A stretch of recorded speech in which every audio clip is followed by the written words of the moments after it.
Hello and welcome to, I believe this is day 8 of VEDS. That's what we're going with today. And I just want to talk about one of the things I get asked the most questions about in real life, online, just in general a lot, and that is my Access to Nursing course, or Access to Nursing, Midwifery and Allied Healthcare is what it's officially called.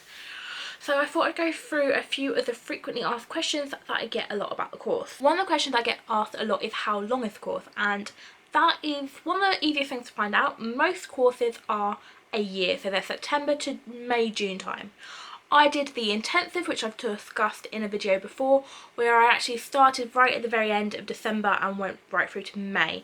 That was 4 days a week instead of 3, and most of the courses run like that. So if you are in for a year, you'll probably do 3 of the week. If you're in for an intensive, you'll probably do 4. But it varies. Some colleges do every day, but not full-time every day. Some colleges do 2 days, but you're in like 9 to 5 or quite heavily. It just depends on your college, and that's a question I'd really ask them. And the next question I get asked a lot is whether you're having to sit exams during the course. Now personally, yes, I had 2 like multiple choice with exams, but the multiple choice weren't solely multiple choice. They always had 1 or 2 like essay questions in them, and I also had 1 practical exam. I also had a couple of I had like a clinic that I ran, and that had a practical aspect to being graded on that for it as well.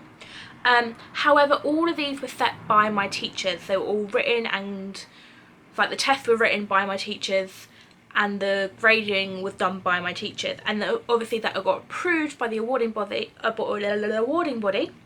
who are CAVA, but on a whole you it was done pretty quickly. You weren't having to wait until the summer for your exam results, and that's just how my college did it. Now I'm not sure all colleges run exams within the Access course, because you don't have to, I don't believe, but if you don't have an exam, you'll have coursework on a similar subject. The next question I get asked a lot is about what subjects you'll be studying, and I can only speak for the one I did. I know they vary a little bit, but generally it's not all biology, and I think a lot of people going into that it's all biology or it's all health and social care, and it's not. So I had about half of my units were biology based, and I spent a lot of time in biology, but I quite enjoy biology.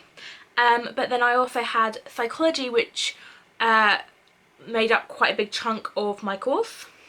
I also had to do something called social policy, which is looking at the laws and the stuff surrounding the issues in healthcare and how the laws affect that, and like the statistics from organisations. I also had a research project. I had to do like a miniature dissertation. We also had something called professional studies, which was looking at the things that directly affect you and the course you want to go into. So for me that was nursing and adult nursing, but some people that was children's nursing, some people that was midwifery, some people it might be physiotherapy. Like when it says allied healthcare, it can mean a lot of things. We had some people who were looking to work in theatres and like hospital theatres and stuff like that. So yeah, it's really general. I would talk to your college again, because all colleges pick out their own units, I believe, or they pick from a set of units you can pick, but it's really interesting. And like, you won't, when I say psychology, I don't mean you're gonna do all of psychology. We looked at 3 different aspects of psychology in 3 different units, and when I talk about biology, we looked at different aspects of biology in different units. It wasn't like biology. We broke it down into things like disease and infection or cardiovascular system. So you break it down and you look at certain aspects of it. You don't do the whole subject. This is only a year course, it's not a degree. We'll get to that later. So then one of the other questions I get asked is how I found it, which is really nice that people care. I personally found it a really good experience of college. I've been to college before and done a BTEC, so this was similar but different.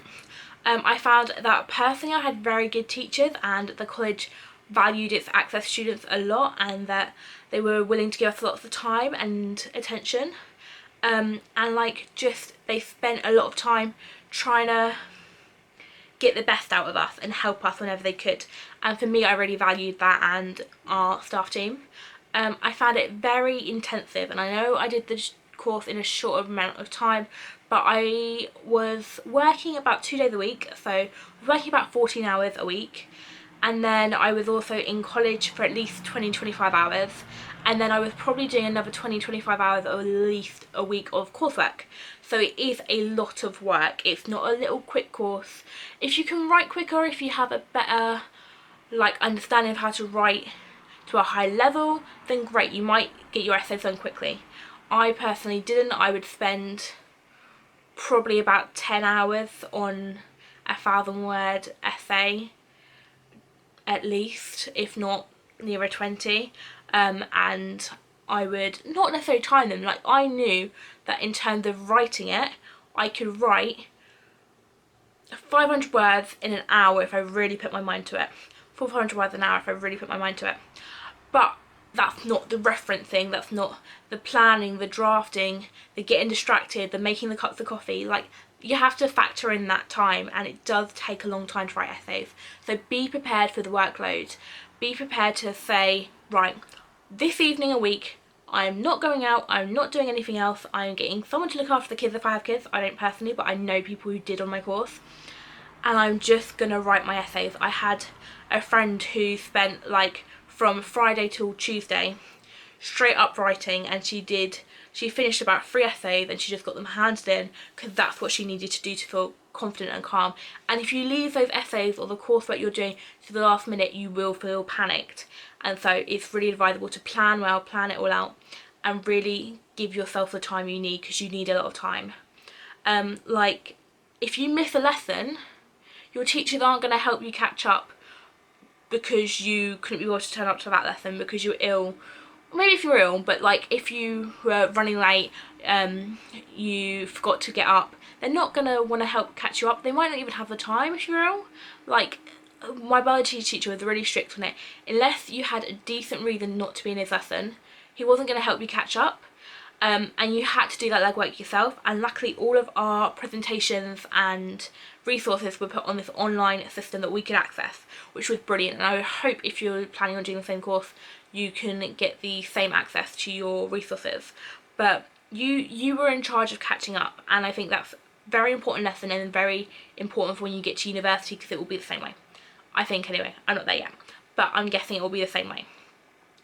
Let your teachers know as well. So if you have a doctor's appointment, if you have a university interview, let them know, because you will have to miss time off of your lessons, and you can ask them, could you get me the printouts ready for next lesson? Or can I get a friend to record the lesson for me? We did quite a few lessons. One of my friends did record the subject and put it in our group chat, so we could go over the lesson in our own time. So however you best take notes or borrow notes, figure that out, because you will need all of this. You will need your notes. You will go through stuff in lessons that, or you'll do an experiment in lessons, and perhaps you think, oh, I'll just jot it all down untidy, but then you actually need those notes you've taken. So several times our biology experiments, we would have to reference in our essays. So it's really important to gather that data properly in a way you can understand it. So just good note taking is a really good thing you're going to need. And again, our teachers had no problem with us recording the lessons. So if you want to do that, like voice record, why not? All your phones have a voice recorder. It's a good way to learn. Another thing I get asked a lot is about the university process, as that is something I have just kind of completed and about to go. So UCAS normally closes like beginning January, about the 15th time, and you have to get all your applications in by then. And with nursing, I mean, it's been less strict since there's been less applicants this year, but it is quite strict on, if you didn't get your application in early, they want to know why, and you aren't offered the first spots. You are put to kind of the back of the queue in terms of being interviewed. If at that point they can like decide whether they want to give you an interview or not, even if you've got the best grade in the world. So with university interviews, for university applications, you really want to get them done quickly. Your teachers will be writing your references, so be nice to them. Like, you want a good reference. Even if you're only going to turn up to your lessons until January, make sure you turn up to all your lessons. However, your university can ask for an updated reference later on in the year, so maybe just turn up to all your lessons anyway. So your teachers write your reference, you write your personal statement. Make it good. don't make it cliche. Best advice I can give to writing a personal statement. Don't make it cliche, because universities don't like that. And then you will get invited to interviews or maths and English tests. So each university does this differently. Some do it on the same day, some do it on separate days. So for example, Middlesex, I went in for my maths and English tests without an interview at all. And then Hertfordshire,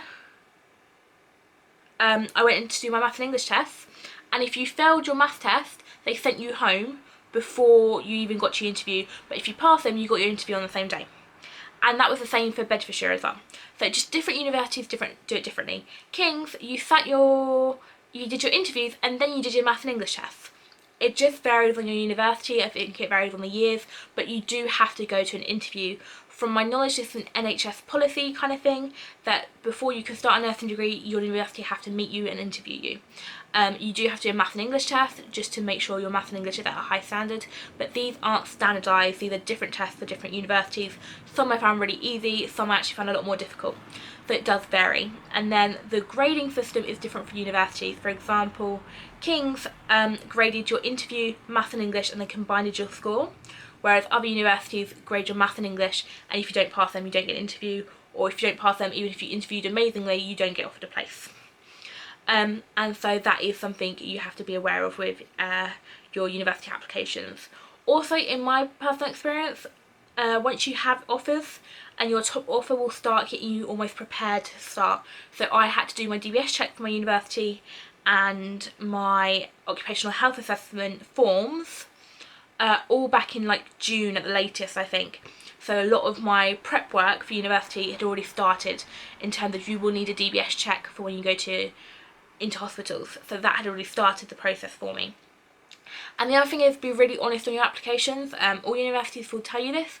They can't immediately decline you because of a criminal record if you have one, but be honest with them, explain to them why that you still might get on the course. There's no like telling, it's up to the university, but if you lie about it and then when they do a DBS check, because you will have to do a DBS check, it comes up, you can get kicked off the course. So it's just better to be honest straight away. And then the grading in terms of access and going to university. So it's not like A levels, A, B, C, D, etc., A star, but it's also not like a BTEC where you get 3 pass merit distinctions for your overall course. It's actually marked out as 60. And then within the 60 you have 15 ungraded credits which you just have to pass. These are subjects like, I think we had subjects like English for academic purpose, and then within our subjects we had like a group work thing we got graded on, and a referencing skills we got graded on, and those were inside subjects. And so those are non-graded, but you have to pass them, and if you fail them you have to repeat them. And then you have 45 graded credits, and these are graded pass merit distinction. And so most universities will ask for a certain merit of distinctions, a certain amount of merits, and a certain amount of passes. This varies on the university, and it should be on their university website or prospectus, but if it's not, email them, they'll be happy to tell you. It might just say the equivalent of 2 A's and a B. So you need to email your university and find out what that is. I'm pretty sure most universities accept access. I haven't found a university that hasn't yet, so I think it's pretty widely accepted, but if it's not, they should be able to tell you on the website again, or email them and find out. Start looking for universities early so you can find this all out early. Don't leave it to the last minute, because then you might be applying to a university you can't get into because they don't accept access or you don't have the grades. So yeah, you've got to figure out what kind of grades you're going for and aim for the relevant universities. But if you know that your work is all at a merit, which is brilliant, don't apply for universities that want 30 distinctions, because you're just going to let yourself down.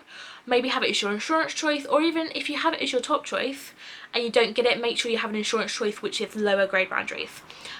But if you get a lot higher than your university like application you have to get in, your grade boundaries, at least this year, and I'm hoping next year, they'll offer something called adjustment, which means you can have your higher grades and then apply to another university with them and still keep your place in case you don't get that other university. So even once your universities have come through, you still have a little bit of wiggle room, if you got really good grades you weren't expecting.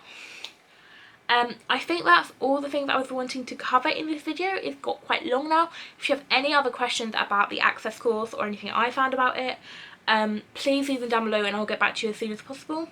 If not, I hope you enjoyed and this answers some of your questions. Thank you very much. Bye.